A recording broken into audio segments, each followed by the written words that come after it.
Hello, and welcome back to another edition of Focus One. Today we're going to talk about one of the gems in our community, my professional home, New College of Florida. The occasion, we have a new president, Dr. Donal O'Shea. And I thought, what better way to ingratiate myself to my new boss than to bring him on to my TV show and introduce him to you, the community. So that's what we're going to do today. Don, welcome to the show. Thank you very much. All right, let's just get right at it and try to give folks a sense of who you are. Who is Don O'Shea? Well, that would be me, and you've thoroughly ingratiated yourself. I'm the new president of New College. I'm a father of 4 children, husband of Mary. I grew up in Canada of Irish immigrant parents. They married, went to Canada in 1949.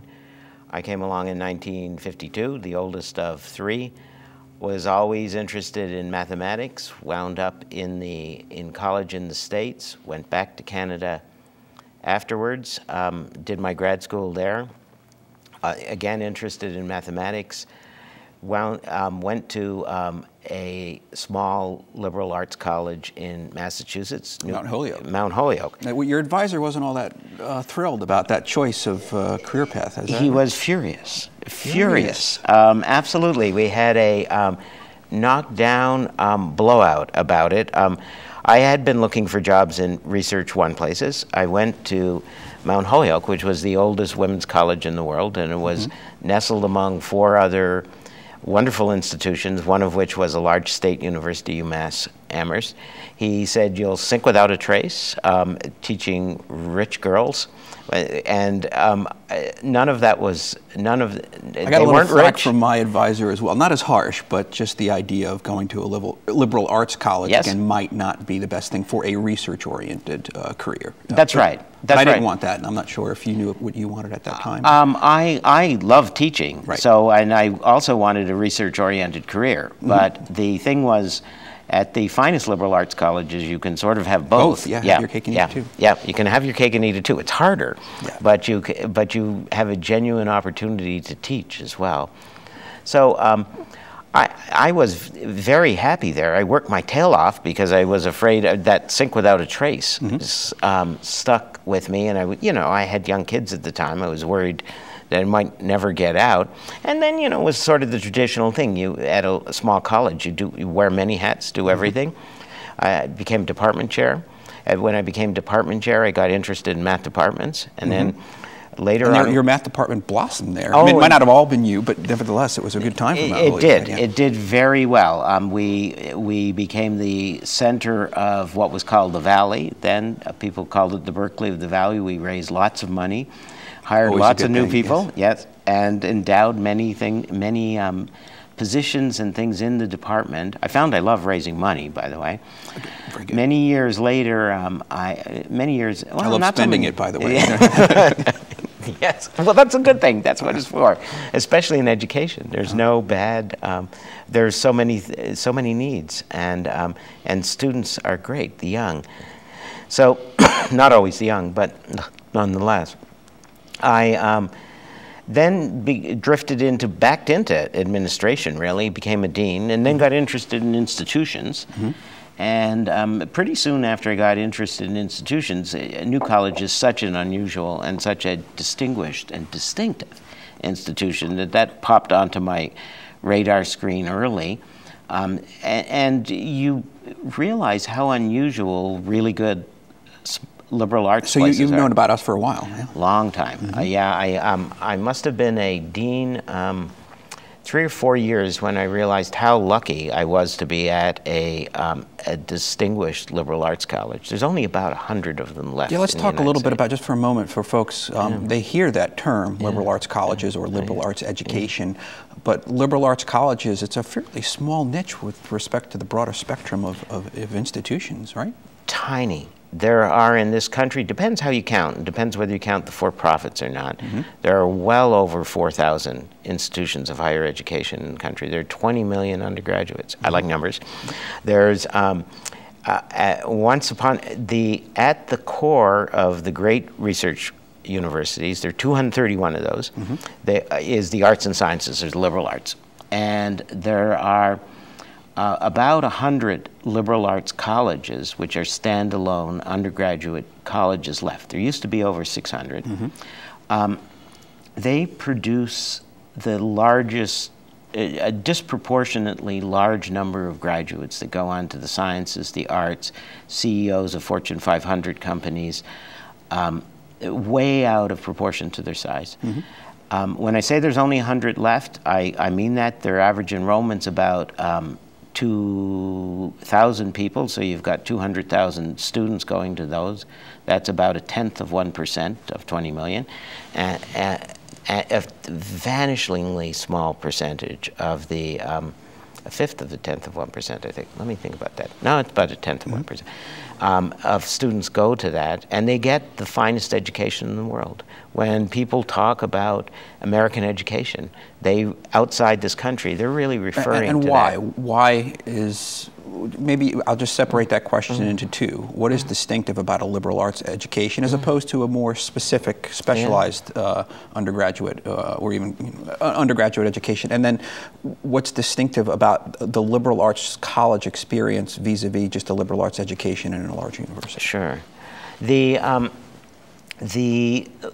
liberal arts education focuses in the traditional arts and science disciplines. Students are encouraged to explore across a broad range of knowledge of worlds that humans have created. That's one thing. And then they're encouraged to specialize and go fairly deeply into an area. They learn to write. They learn to take a position. But you want students, it's an evaluative education, so you want students to make judgments, but to take positions and be able to defend them. It's an ideal education for democracy and for jobs that don't exist. I agree. I mean, to hop in or step out of my role as a host, okay. But one of the things that I find important in political science classes, so obviously we have lots of fodder for debates, but I like to remind my students, no matter how passionate they are about one side or another of the issue, they'll be much better served if they're able to make their opponent's argument better than their opponent can make it itself. Absolutely.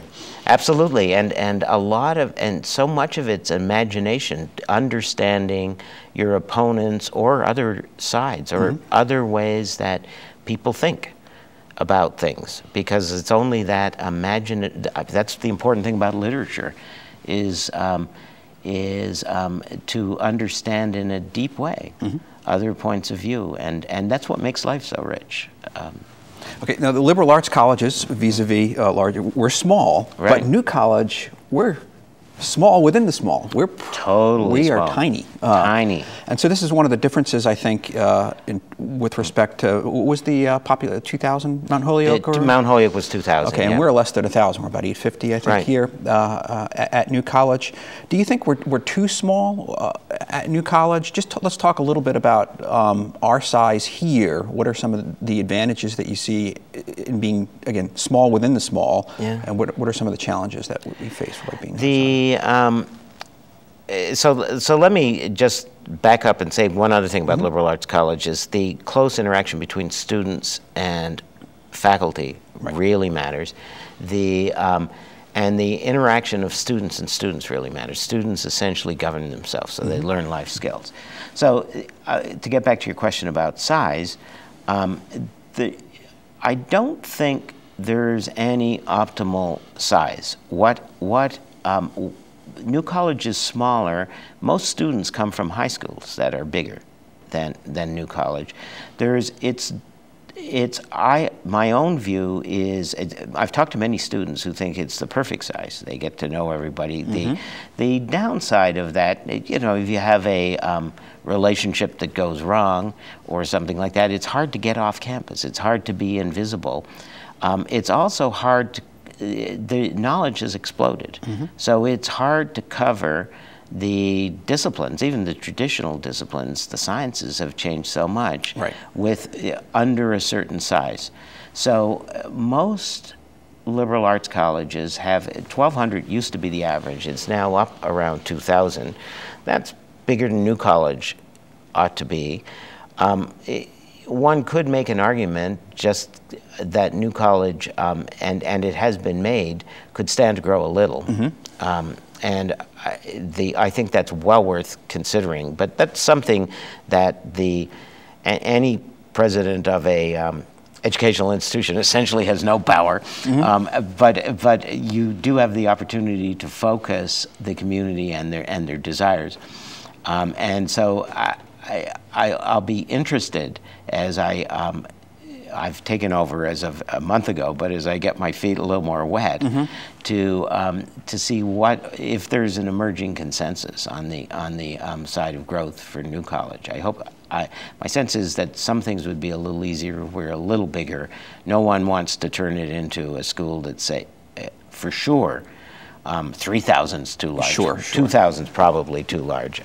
Could it stand to grow by 100, 200 students? Almost certainly. Now, let me, before you got here, I want to go back to just some of your perceptions since you've been aware of New College. And we'll fill in some folks, too. Okay. We've been very, very well served by the president that's stepping down and rejoining He's been faculty. phenomenal. Mike Michelson. But you had some sort of relationship with him, and so when he became the president, that was one of the reasons why you had a little bit of an interest in the presidency. Oh, yes. More than. Mike phoned and said, New College has just become independent. It's doing a presidential search. Folks that I think would be good presidents are deans of current small liberal arts colleges. Would you be? And I knew him, and he said, would you be interested? I said, yeah, I think I would. I knew of New College because I knew of some of its graduates in my own field, mathematics. A couple of New College graduates, one in particular, have totally transformed the field. And their ability to do that was in some ways the freedom that New College gave them to explore, and they are very quick to credit that. Similar things have happened in other fields. So it's obvious that something really exciting is going on there. And of the thing you also learn about colleges is big universities, they have set curricula because they need that because they have many different students teaching, grad students teaching as well as professors. In liberal arts colleges, it's mostly professors that do the teaching. There's not many adjuncts. There's no graduate students doing the teaching. But the curriculum tends to get a little more fixed. New College is one of the few schools in the nation. I said there are about 100 really fine liberal arts colleges. There are only about 5 or so that customize at the level of the student. And New College is one of those places that's figured out how to do that. And students in charge of his or her curriculum, in a way, and designs it in close concert with the professor. It's hugely work intensive for the institution, for the professors there. You would know that. I agree. And so it's a lot. But it's a fascinating institution as a result, and it attracts very independent, free-spirited, brilliant students and faculty. So why wouldn't you be interested in a place like that? Okay, you come in the door, and obviously there was an intense period of recruitment and interviewing. If you had to pick just a couple of the either major challenges or major priorities that you see for yourself over the next couple of years, sort of a 1 to 3 year horizon, what would they be? One is one I would say is the finances of the institution. It was part of the a university of, it started independent, Right. ran into financial problems, was taken folded into the University of South Florida, and we were designated as the honors college. And the honors college. But still, liberal arts education is like engineering education. It is very expensive per student. The state's hit some rough times, and the amount of funding is per student is not really adequate for the type of education the school's been providing. And it's not clear that the state can be continued to keep providing at the level it's been providing. So even with very generous state funding, which the school has had, it still needs more funding in order to be able to support the student-faculty ratio, the amount of work that that level of customization requires. So the school desperately needs more revenue. So that's probably the biggest challenge I've got. Unlike many other Florida institutions too, many of the buildings are gorgeous but old. And the but old part means that there's a lot of deferred maintenance, and it's hard to excite anybody about fixing a fine old building. It's a lot easier to excite someone about building a new one. Yes. And so that's a big challenge, I'd say. It's like every other institution too. Its strengths are its weaknesses. It's small enough to feel family-like, but families can have a little isolated or yes, parochial. Yeah, they can be parochial. And the independence, we can celebrate the independence, but it's awfully of everybody in the college. It's awfully hard to get anybody moving in the same direction. So that's also a challenge. But one I'm used to. Talk about diversity Yes. for a second. I think it's no secret that we would like to become or move in a direction of more diversity, both students and faculty at New College. You have some distinctive experiences from your time at Mount Holyoke in terms of accomplishments with respect to diversifying the faculty. Can you talk a little bit about that? Yeah. I really believe in diversity. It's not just, it's a better education for students to see what the world looks like out there and to encounter individuals who are very different from themselves. And so that means across races, it means across ethnic lines, it means across religions, it means across family wealth. And so at Mount Holyoke, when I came in, it had a more diverse student population. It had more international students than New College does, and more domestic students of color, but relatively fewer on the faculty. And so we really made hiring a faculty as diverse as the students a priority. Everybody bought into that, and there's amazingly talented people out there. The trouble is, it's with everybody, it's hard to get the most talented people. So one has to attend to that. And over my time, the faculty got to well over 25% faculty of color. There's a spectacular faculty, all of them. And they get hired away, but so there's others. You hire them, and some don't get hired away, some stay, they love it. And over 10, 15 years of pushing on that, you can make a tremendous difference. As Dean, you named yourself the Affirmative Action I Officer. did. What was the logic behind that? How'd it work out? Oh, I was told not to do that. I was told, just don't. Symbolically, it's so wrong to to have a white guy be Affirmative Action Officer. And I was told that by some friends of color, and I said no.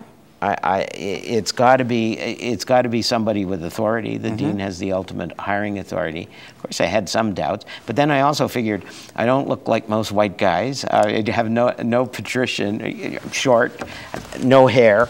It's the little I have is not very ruly, so I don't. I figure I didn't look like most anyhow. So And it did, and it worked out it worked out really well, because symbolically it wasn't seen as wrong, and it turned out it was the right thing to do, and it made it really clear that the dean cares, not just cares, but the dean has the authority to overturn any search, so only had to close the search once. And I did overturn one search, and that was to hire the qualified white guy over the unqualified, in this case female, but in the field. And you never have to do that again. It's very hard to do it, but once you do that, people get the message. International or internationalizing the students.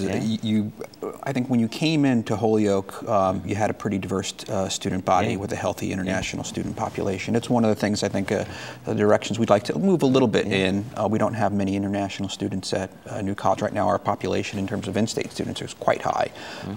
How do we move in that direction? What's our brand internationally? How do we attract more students? So it grew in my time at Mount Holyoke, the number of international students close to doubled. But it's what the real strides we made were on. We were sitting down one time, and there's not many women's colleges left. Mount Holyoke's the oldest in the world, but they are shrinking. The most 18-year-olds don't want to go to women's colleges. And I was thinking, well, I wonder how many there are around the world. And the then provost at Smith and myself decided, why don't we well, let me back up a bit. The traditional women's colleges in the States, the Seven Sisters, they're called. They were the analog of the Ivy League: Wellesley, Mount Holyoke, Smith, Bryn Mawr, Vassar, you know them, Radcliffe, which doesn't exist anymore. We thought, we'll just internationalize this group. So we did a little bit of research, wrote to every school around, to every women's college we knew, and found this loose association of women's colleges around the world. And then, met every second year, and it is a wonderful group. I see lots of potential for doing that at New College. There aren't any particular regions, you think, or? Well, as I say, countries all over the world are crying and are calling out about American education, by which they mean liberal arts colleges. There are a bunch of startups around the world. There's several in the Middle East, one in Israel, actually, there's one in Kuwait, the American University of Kuwait. There's one in Bulgaria. That's not the Middle East. There are a small number of American-style liberal arts colleges almost everywhere, and there is absolutely no reason we can't get that group together. And New College is so distinctive in the United States, and its graduates in their fields are internationally known. So we should be able to make hay with creating links that then our students can exploit. They can visit. Students from there can visit here. We've a lot of potential there, and we've got to face it. We've got to internationalize our curriculum. A lot of the rest of the world is moving in different directions, and it's sort of like people that came to wireless late. They've got the benefit of a lot of years of experience. So a lot of the China and India are doing a fabulous job learning from the United States in their higher ed system. So there's a lot of exciting things going on there. I'm going to pull the lens back in, closer to home for a second, and I'm going to channel John F. Kennedy for 1 second. I just want you to react to it. Ask not what your community can do for you, but what you can do for your community. What role would you like to see? We play a pretty important role right now in the community, but beyond what we're doing, what role would you like to see New College play within the community? I'd like to see it and its partners, which I would say Ringling School of Art and Design, the museum, and USF Sarasota Manatee, we're all close together, become a sort of transform in a way that area of Sarasota. I'd like to see us interact better with businesses and corporations. We have some close links. We have where the community is wonderfully appreciative, but I think we can do a lot there. I'd like to see the campus the events on the campus, there's a lot of intellectual excitement on the campus going on, and to become a little more porous, so people from Sarasota and Manatee counties and come, and DeSoto for that matter, see it as a sort of intellectual beacon, and come to the campus. Attend this events is not I think an additional component. I would go so far as to say it's an integral part of the liberal arts undergraduate experience, community service. I mean, absolutely. So totally. It's not beyond, I mean, it gets worked into the curriculum. It gets worked into the curriculum. We're small, and we would love, of course, more opportunities for our students to participate in community activities, to help serve internships in companies and in governmental agencies. So we would love that, and but we think they have a lot to offer, and so you're right. By the way, one thing we should say, I've heard it a couple of times now. Liberal arts is an old term. It includes the sciences. People often... That's right. They can just think it's a bunch of humanities or social sciences courses. No. Right. And New College actually produces the highest proportion of science and engineering and math graduates. We don't really do engineering, but science and math graduates in the state of Florida. Yeah, I probably would emphasize the balance in terms of... It's the balance, the disciplinary integration and the balance. And it doesn't preclude specialization. It's just that you have that foundation. Right, and the scientists that come out know how to communicate and to write. And the humanists that come out ideally know how to use numbers to make their arguments, and so that's the important thing. Okay, you've been here about 6 weeks. Yes. What have you learned that you didn't know when you walked in the door? A lot of things. Fully appreciate it. A lot of things. I have learned that one is the number of, although New College is small, the number of links is huge, and it's larger than I thought. So I've been meeting people, and I feel like I've just barely scratched the surface. That's one thing. The other is I was not. Florida has a interesting state government system, and the universities have an interesting relation to the one, also partly to the board of governors, the other, which I'm trying to figure, and the other to the legislature. Yes. It's a more complex political landscape. Indeed. And so that's one of, and I don't claim to have even feel like I've surveyed it, much less got to know it at some fine scale. Yeah. But I have realized it's much more complex and complicated, and some would use the word rich. Others wouldn't, but it's more complicated and complex than I had realized. Donal, we're just about out of time, and so what I'd just like you to do is think of any parting thoughts that you'd like to leave our audience with respect to Don O'Shea or New College, or what to expect in the future. It's well, I'll tell people it's a great institution if you want to know about political science, if you want to know what's going on in mathematics, my love, if you want to know in physics, in psychology, in literature, we offer 6 languages. If you want to learn about the Poincaré If you want to learn about the Poincaré conjecture. Yes, I did mess it up, but I got it in. Yes, well, so much of that is tied, the greatest discovery in my mind in science in the last 10 years, certainly in mathematics, so closely tied to New College's history, because one of its graduates did so much to advance that. Come to New College, come visit, and stay a while. And I hope to see everyone there. Don, it's been an honor and a privilege to have you on the show. Thanks a lot. Thank you, Frank.